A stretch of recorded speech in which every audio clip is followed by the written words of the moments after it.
आणि संजय राऊत नाही नाही, मूर्खाच्या विधानावर मुख्यमंत्र्यांनी म्हणजे टिप्पणी करावी हे त्यांना सुद्धा परवडत नाही.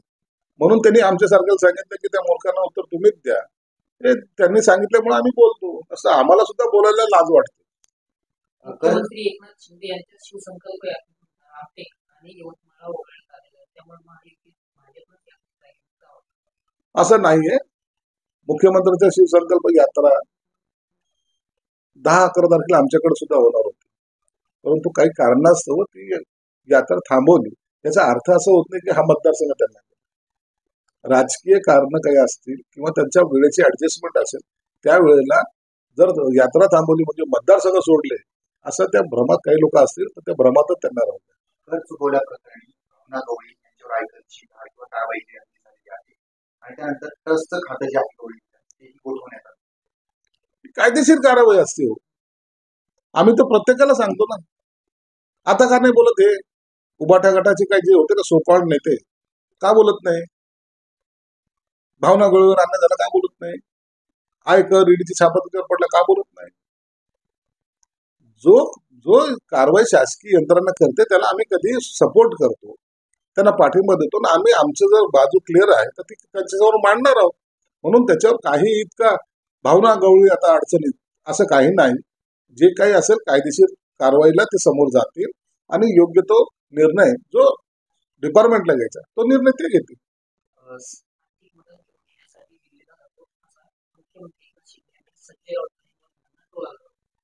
बरोबर आहे.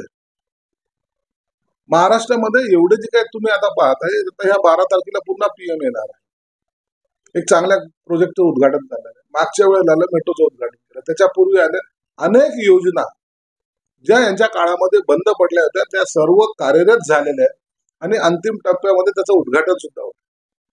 जो निधी तुम्ही आणायला पाहिजे होता, जो आपला अधिकार आहे, महाराष्ट्र राज्य हे एकमेव देशातलं एकमेव असं राज्य आहे की जे सर्वात जास्त महसूल हे केंद्राला देतं.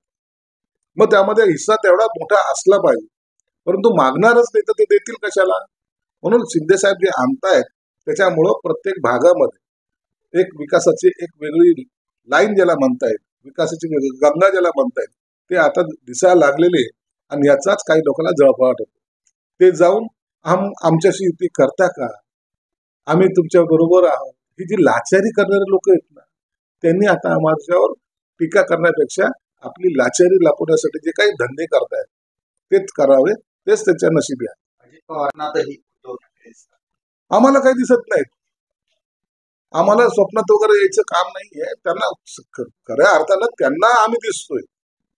रोजचा दिवस जर पाहिला, एकनाथ शिंदे आमदार, त्यांचे मंत्री, त्यांच्यावर टीका करूनच यांच्या दिवसाची सुरुवात होते.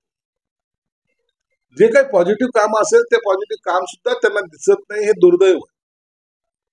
आणि मग आपल्या बरोबर असताना एवढं चांगलं काम का केलं नाही, आता कसं करतायत, हा त्यांच्याकडे असलेला त्यांना जलसी ज्याला म्हणता येईल, ती जलसी त्यांच्यामध्ये निर्माण झाली. म्हणून आम्ही त्याची चिंता करत नाही. आम्हाला नाव घेऊन काम करण्यामध्ये कोणताही इंटरेस्ट नाही. तुम्हाला आमच्या नावाशिवाय तुमचं महत्व वाढत नाही, हे दुर्दैव तुमचं आहे, आमचं नाही. म्हणून कुणाला जर असं वाटत असेल की त्यांच्यामुळं काही आम्हाला काही फरक पडतो, अरे तुम्ही खोके म्हणा, कंटेनर म्हणा, का आणखीन काही म्हणा, घेणारे तुम्हीच, अरे बोलणारे तुम्हीच, हे लोकांना आता माहीत झालेलं आहे. म्हणून तुम्ही लोकांची दिशाभूल करू नका.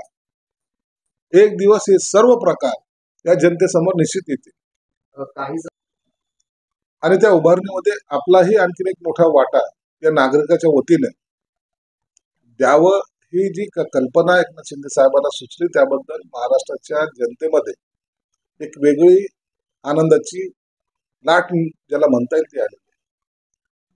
काही लोक हे दानाचं किंवा एखाद्या मदतीचा उल्लेख करणं हा त्याच्या मागचा उद्देश नाही. काही लोक छोटं मोठं दान केलं तेही त्याकडून जमा करून त्याचा फार मोठा गवगाव करतात. म्हणून एकनाथ शिंदे साहेबांनी तातडीने ते मदत तिथं केली. मदत यासाठी केली की उद्या या माझ्या महाराष्ट्रातला कोणी नागरिक जेव्हा रामलालाच्या दर्शनाला जाईल त्या टायमाला तिथल्या भव्यतेमध्ये आमचाही खारीचा वाटा आहे, ही त्याची भावना त्याची असावी, यासाठी त्यांनी एक चांगला प्रयत्न केलेला आहे. त्याबद्दल त्यांचं सुद्धा मी अभिनंदन करतो.